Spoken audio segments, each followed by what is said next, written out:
এই জগন্নাথ বিশ্ববিদ্যালয়ের আমার স্টুডেন্ট অনেকেই আছে এই জগন্নাথ বিশ্ববিদ্যালয়ে পড়া পাশ টাশ করে বের হয়ে গেছে, চাকরি কপালে জুটতেছে না। কেন জুটছে না? কারণ এই লেখাপড়া, এই কাগজ, এই সার্টিফিকেট তাকে কিছুই দিতে পারছে না।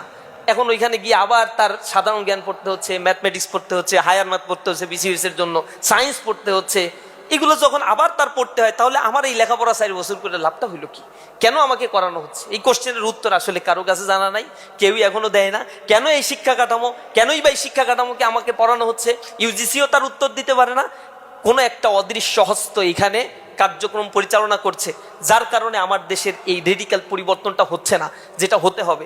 অনেক সম্ভাবনা আমার এই দেশের মধ্যে আছে। ইন হাউস এই দেশের মধ্যে যে পরিমাণে চুনাপাথর আছে, আকরিক লোহা আছে, কয়লা আছে, এদেশের যে হিউম্যান রিসোর্স আছে, সেগুলো যদি প্রপার ট্রেন আপ করা যেত, বাংলাদেশ প্রতি বছর $44 বিলিয়ন রেমিটেন্স থেকে আয় করে। বাংলাদেশ চলেই রেমিটেন্সের উপরে, দ্বিতীয় আর কোনো খাত রেমিটেন্সের প্যারালালই নাই।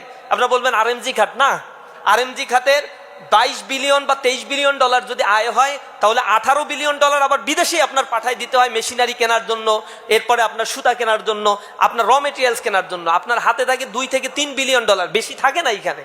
কিন্তু রেমিটেন্সের টোটাল আয়টাই হচ্ছে এই দেশের ইকোনমির টোটাল ভিত্তি। কিন্তু আনফর্চুনেটলি সরকারি চ্যানেলে মাত্র $22 বিলিয়ন বা $23 বিলিয়ন রেমিটেন্স আসে আমাদের, আর বাকিটা হচ্ছে হুন্ডি বাট্টার মাধ্যমে আসে। গভর্নমেন্ট যেটার ফ্যাসিলিটিস পায় না, দেশের অর্থনীতি যার ফ্যাসিলিটিসটা পায়। আমাদের দেশে কর্মসংস্থান যদি সৃষ্টি করা যেত, অথবা বাইরের মাধ্যমে যে ট্রেনিং ইনস্টিটিউটগুলো আছে এগুলোকে সচল করে দেশের কর্মক্ষম জনগোষ্ঠী ইউনিভার্সিটিগুলোতে আপার লেভেলের ট্রেনিং ইনস্টিটিউটগুলো যদি চালু করা যেত, জগন্নাথ বিশ্ববিদ্যালয়ে যদি একটা ট্রেনিং সেন্টার থাকতো, আইটি ট্রেনিং সেন্টার, যেখানে এআই শেখানো হতো, জিমিনাই শেখানো হতো, চ্যাট জিপিটির কাজগুলো শেখানো হতো, আপডেট এই ভার্সনগুলো শেখানো হতো, তাহলে আপনাদের অনেক ইম্প্রুভমেন্ট হতো। আর্টসে পড়েন, আমি জানি না এখন এগুলো শেখানো হয় কিনা, আমি রিসেন্টলি খোঁজ খবর নিয়েছি। আর্টসের স্টুডেন্টরা পাস করে যায়, কিন্তু স্টার্টার ব্যবহার তারা জানে না, পাইথনের ব্যবহার জানে না, সি প্লাস প্রোগ্রামিং এর ব্যবহারগুলো তারা জানে না। তো এই প্রোগ্রামিং এর ব্যবহার এই যুগে না জানলে আপনি হায়ার স্টাডি করতে যাবেন, মাস্টার্স করতে কোথাও যাবেন, দেখবেন আপনি অতল সমুদ্রের মধ্যে পড়ে গেছেন যে কি শিখাইছে আমাদের। এখনো শুনি এসপিএসএস দিয়ে কাজগুলো করানো হয়, অথচ এর চাইতে অনেক আপডেট ভার্সনগুলো চলে আসছে। ইউনিভার্সিটিতে আসছেন, মাথার ভিতরে রাখবেন কিছু শিখে এইখান থেকে যাব, কিছু নিয়ে এইখান থেকে যাব। পরিবার আপনার জন্য ইনভেস্ট করছে, রাষ্ট্র আপনার দিকে তাকিয়ে আছে। এই ইউনিভার্সিটি পড়তে গেলে কয় টাকা খরচ হয়? আমরা ইউনিভার্সিটিতে পড়ছি, পার মান্থ 26 টাকা করে খরচ হয়েছে আমাদের। আর 6 মাস পর পর সেমিস্টারে হয়তো আমাদের অল্প কিছু টাকা দিতে হয়েছে, 5,000-7,000 টাকা, সব মিলে 30,000 টাকা দিয়ে আমাদের অনার্স শেষ। অথচ এক একজন টিচারের বেতন দেখছি আমরা কি পরিমাণে। ইনফ্রাস্ট্রাকচারাল ডেভেলপমেন্টের জন্য যে বাজেটগুলো দেওয়া হয়, টোটালি গভর্নমেন্টের ফান্ড থেকে এটা দেওয়া হয়, আর গভর্নমেন্ট জনগণের ট্যাক্সের টাকা থেকে এগুলো সংগ্রহ করে থাকে। সুতরাং আপনার লায়াবিলিটি আছে, রেসপন্সিবিলিটি আছে এই রাষ্ট্রের জন্য, এই সমাজের জন্য। মানুষকে ছোট করে দেখবেন না, রিক্সাওয়ালার মর্যাদা দিবেন, সমাজের সকল মানুষের মর্যাদাটা যেন আমার কাছে থাকে। আমি নিজেকে গড়ে তুলবো, আমরা শুধু নিজের জন্য না, আমার পরিবারের জন্য, আমার সমাজের জন্য, আমার রাষ্ট্রের জন্য। এই আহ্বান আপনাদের কাছে আমি রাখতে চাই। দ্বিতীয়, আপনাদেরকে সবার কাছে এতটুকু অনুরোধ জানাই, ফার্স্ট ইয়ারে আপনারা এসেছেন, ইসলামী ছাত্র শিবির আপনাদেরকে বরণ করে নিয়েছে। ইউনিভার্সিটিতে আপনাদের জন্য অনেক চমৎকার একটা জায়গা, অনেক স্লোগানে মুখরিত হবে, কান চালাফালা হবে, অনেক কিছু দেখবেন, অনেক মারামারি কাটাকাটি, অনেক ভালো পজিটিভ কাজ। এর মধ্য থেকে আপনাকে অবশ্যই বাছাই করতে হবে কোনটা আপনার লাইফের জন্য সুইটেবল, কোন জিনিসটা আপনার জীবনকে গড়ে তুলবে। সেই জায়গাটা বাছাই করে নিজের জীবন সঙ্গী আপনারা খুঁজে নেবেন, বন্ধু জায়গাটায় সেইভাবে আপনারা খুঁজে নেবেন। যদি এই জায়গায় আপনারা মিস্টেক করেন, ভুল করেন, আজীবন পস্তাতে হবে। ইউনিভার্সিটি লেভেলগুলোতে এসে মাদকাসক্ত হয়ে যাচ্ছে ইউনিভার্সিটির ছেলেমেয়েরা। মাদকাসক্ত হওয়ার তো খারাপ জিনিস, ভালো জিনিস না। এতে ক্যান্সারে আক্রান্ত হচ্ছে, ফুসফুসের রোগ হচ্ছে, অ্যারোগেন্ট হয়ে যাচ্ছে, ক্রেজি হয়ে যাচ্ছে, হিতাহিত নলেজ হারিয়ে ফেলছে। আমাদের বন্ধু বান্ধবদের মধ্যে অনেককে দেখেছি সিনিয়রদের সাথে ওঠা বসা করতে গিয়ে, জুনিয়রদের একটু র্যাক ট্যাগ দিতে গিয়ে নিজেরা আবার সঙ্গদোষে নষ্ট হয়ে যাচ্ছে, রেজাল্টটা ভালো করতে পারছে না, দিন শেষে নিজের অস্তিত্ব হারিয়ে ফেলছে। জব লাইফে গিয়ে এর সাফারিংসটা তারা হচ্ছে। নিজেকে একটু চেনার চেষ্টা করেন, বোঝার চেষ্টা করেন। আইনস্টাইন একটা কথা বলতো, life is like riding a bicycle, to keep your balance you must keep moving. জীবনটা হচ্ছে একটা বাইসাইকেলের মতো, যদি তুমি তোমার বাইসাইকেলের প্যাডেলটি ঘোরাও তাহলে তুমি তোমার ব্যালেন্সটা ঠিক রাখতে পারবা। লাইফের গতিটাও ঠিক রাখতে গেলে প্রতিনিয়ত স্ট্রাগল করেই আপনাকে চলতে হবে। যদি স্ট্রাগল আপনি না করতে পারেন, হয় ডান দিকে কাত হয়ে যাবেন অথবা বাঁ দিকে কাত হয়ে যাবেন। ব্যর্থ মানুষদের পৃথিবীর কেউ কখনো স্মরণ রাখে না। আপনি সফল হবেন, এই পৃথিবী আপনার জন্য। সফল মানুষদের গুণকীর্তন করে, তাদের পেছনে মানুষ ছুটে, তাদের নিয়েই সকল আয়োজন এই পৃথিবী রঙিন করে তোলে। সুতরাং সফল মানুষের কাতারে আমাকে সামিল হতে হবে, উন্নত চরিত্রের অধিকারী মানুষ আমাকে হতে হবে। কথায় আছে, when money is lost nothing is lost, when health is lost something is lost, but when character is lost everything is lost। যদি আমার ক্যারেক্টারটা নষ্ট হয়ে যায়, আমার লাইফের সব কিছু শেষ হয়ে যাবে। এই জীবনটা যেন আমার মানে এইটাকে নিয়ে যেন আমি চলতে পারি। আমার কাছে এই যে ঢাকা সিটি কর্পোরেশন দক্ষিণে আছে, দেখবেন 56,000 ডিভোর্স লেটার জমা হয়ে আছে, স্বাক্ষর হচ্ছে না। যা হয়ে গেছে তো হয়ে গেছে, আর কিছু আছে পেন্ডিং এর অবস্থায়। ফ্যামিলি ব্রোকেন ডাউন, শেষ হয়ে যাচ্ছে, ফ্যামিলির বন্ডিংসগুলো নষ্ট হয়ে যাচ্ছে। এটা হচ্ছে এক্সট্রা ম্যারিটাল অ্যাফেয়ার্সের কারণে, হারাম সম্পর্কের কারণে। বিষয়গুলোকেও অনুধাবন করা, উপলব্ধি করা দরকার। স্লোগান, মিছিল, মিটিং আর হচ্ছে মানে আনন্দ ফুর্তি করার মধ্য দিয়ে একটা জাতি কখনো গড়ে উঠতে পারে না। বাংলাদেশের অপার সম্ভাবনা আছে এবং ছিল, ভবিষ্যতে যতটুকু সম্ভাবনার দ্বার আর 4-5 বছরের মধ্যে আছে, সেটাকেও অ্যাভেল করার জন্য আমাদের যেভাবে ট্রেন আপ করা দরকার ছিল, এখনো পর্যন্ত আমাদের শিক্ষা কাঠামোর মধ্যে এমন কোনো পরিবর্তন আমরা দেখতে পাই নাই যে শিক্ষা কাঠামো আমাদের অনার্স মাস্টার্স পাশের পরে একটা নিশ্চয়তা দিতে পারবে যে সার্টিফিকেট নিয়ে যাওয়ার পরপরই তোমার জন্য এত এত কর্মসংস্থানের ব্যবস্থা আছে। সুতরাং আপনারা একটা অনিশ্চিত জীবনের দিকে আসছেন। জগন্নাথ বিশ্ববিদ্যালয়ে এসেছেন ফার্স্ট ইয়ার, এটা তো অনেক আনন্দের একটা জায়গা। ফার্স্ট ইয়ারে আসলে বন্ধু বান্ধবী সবাই মনে হয় যে ক্লাসের ফার্স্ট হব, সেকেন্ড হব, টিচার হব।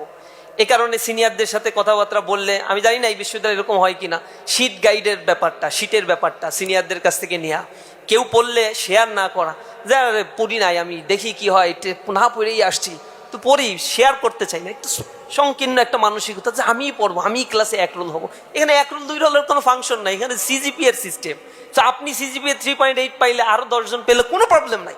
এই বন্ডিংসটা একটু সুদৃঢ় করেন এবং আপনার কোয়ালিটি, ক্যাপাসিটি, ক্লাস করবেন, আরেকজনকে শেখাবেন, পড়াবেন, এতে আপনার স্কিল বাড়ে, এতে আপনার নলেজটা আরেকজন নিয়ে যান। এটি স্কুল আর কলেজ সিস্টেম না, ইউনিভার্সিটি, ইউনিভার্সালিটি মাথার ভিতরে নিয়েই ইউনিভার্সিটির পড়াশোনা শেষ করেন।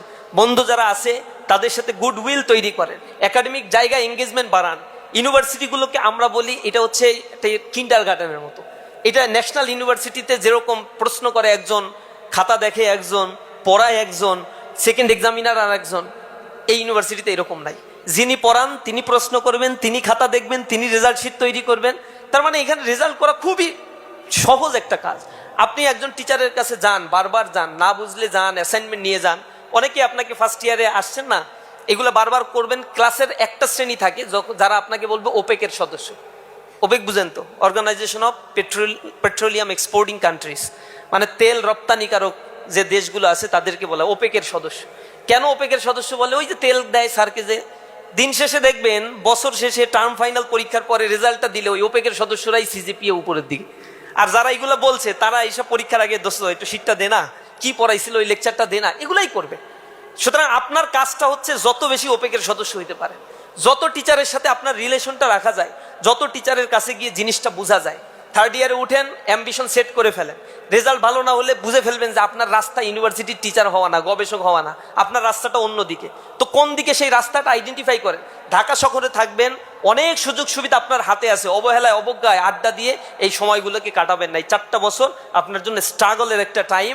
এই সময়টা আপনি যত বেশি লিঙ্ক আপ তৈরি করতে পারবেন, নেটওয়ার্কিং তৈরি করতে পারবেন, নিজেকে ডেভেলপ করতে পারবেন, তত বেশি সাইন করতে পারবেন। আমরা আশা করি প্যানেলিস্টরা আলোচনায় আপনাদের এই জিনিসগুলো ধরিয়ে দিয়েছে। রাশ রিয়ালিটিটা বোঝার চেষ্টা করেন।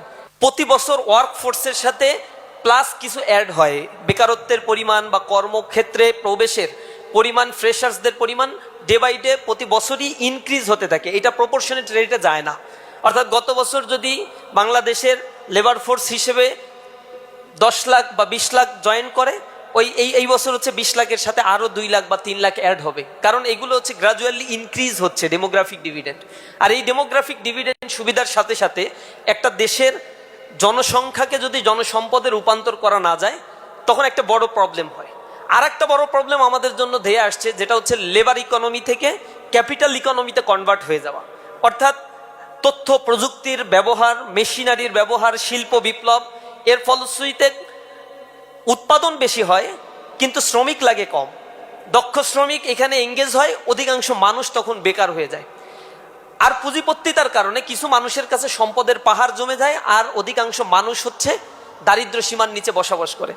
এ কারণে একটা সরকারের সাস্টেইনেবল একটা পরিকল্পনা করার প্রয়োজন হয়, কর্মসংস্থান সৃষ্টি, কোন খাতে বেকারত্ব দূরীকরণের জন্য ট্রেনিং দেওয়া প্রয়োজন, সেই জিনিসগুলো তৈরি করার জন্য বাংলাদেশেও কিছু প্ল্যান আছে, মেগা প্ল্যান, ডেল্টা প্ল্যান যেটা বলি, কিন্তু আনফর্চুনেটলি এই প্ল্যানগুলো কোনো ওয়ার্ক করে না এখনো পর্যন্ত। 2024-26 সাল পর্যন্ত কোনো প্ল্যান এখন পর্যন্ত ভালোভাবে ফাংশন করে নাই, যার ফলে বেকারত্বের পরিমাণ গ্রাজুয়ালি বেড়েছে। আর্টসের স্টুডেন্ট, কমার্সের স্টুডেন্ট, কলা মানবিক, এগুলোতে আরও বেশি বেকারত্বের সংখ্যা। সায়েন্সে পড়ার পরে কোনো না কোনো জায়গায় চাকরি বাকরি তার কিছু না কিছু হচ্ছে, কিন্তু আর্টসের জন্য আরও দুর্ভাগ্য অপেক্ষা করছে আপনাদের জন্য।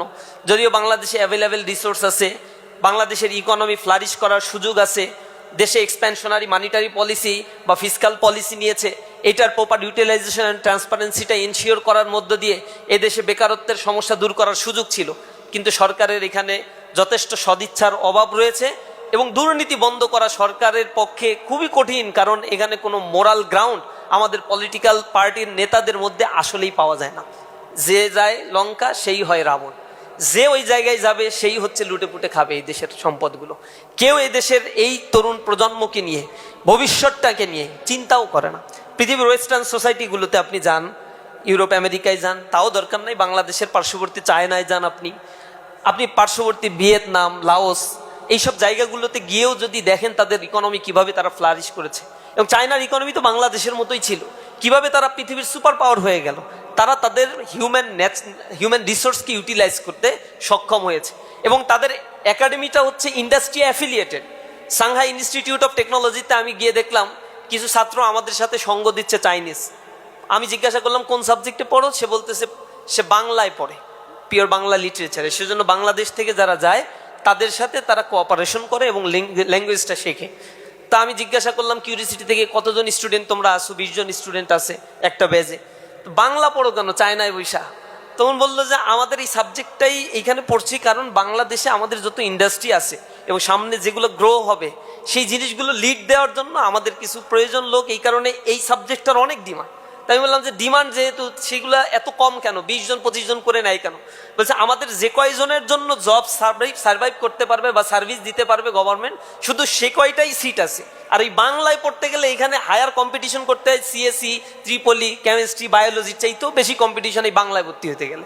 কারণ এইখানে ভর্তি হওয়ার পরে পাস করার সাথে সাথে বাংলাদেশেই চায়নার যত বড় বড় ইন্ডাস্ট্রি, হাইটেক ইন্ডাস্ট্রিগুলো তারা তৈরি করে রাখছে, এবং বাংলাদেশে আগামী দিনে তারা যে ধরনের প্রকল্প নিয়ে কাজ করছে তাদের ওই জিনিসগুলো শিখিয়ে বাংলাদেশে এমপ্লয়মেন্ট ক্রিয়েট করার জন্যই মূলত তাদেরকে শেখানো হয়। আমি বললাম কি কি সাবজেক্ট বাংলায় পড়ায়? বাংলা লিটারেচারের মধ্যে আমাদের কিন্তু রবি ঠাকুর, শরৎচন্দ্র চট্টোপাধ্যায়, বঙ্কিমচন্দ্র চট্টোপাধ্যায়, জসীমউদ্দিন, এগুলো পড়ায় না। বাংলা ভাষাটা শিখায় কমিউনিকেশনের জন্য, আর সব টেকনোলজিক্যাল নলেজ শিখায়। বলে হচ্ছে আইআর শিখো, তোমাদের কমিউনিকেশন মার্কেটিং স্কিল শিখতে হবে। এরপরে তাদের সাবজেক্টের মধ্যে আমি আশ্চর্যজনক দেখলাম সায়েন্সের অনেক, কম্পিউটারের অনেক সাবজেক্ট রয়েছে, মার্কেটিংয়ের অনেক সাবজেক্ট, ডিজিটাল মার্কেটিংয়ের অনেক সাবজেক্ট পড়ে কিন্তু বাংলায়। তাই আমি বললাম যে তুমি রবি ঠাকুরের চিনো? রবি ঠাকুরের চিনে না। রবি ঠাকুরের চিনো না, বাংলা লিটারেচারে কেমনে পড়ো? বলছে ওইসব লিটারেচার পড়ায় না, সাবজেক্ট পড়ায়, বাংলা ভাষাটা শিখায়, কমিউনিকেশনটা শিখায়।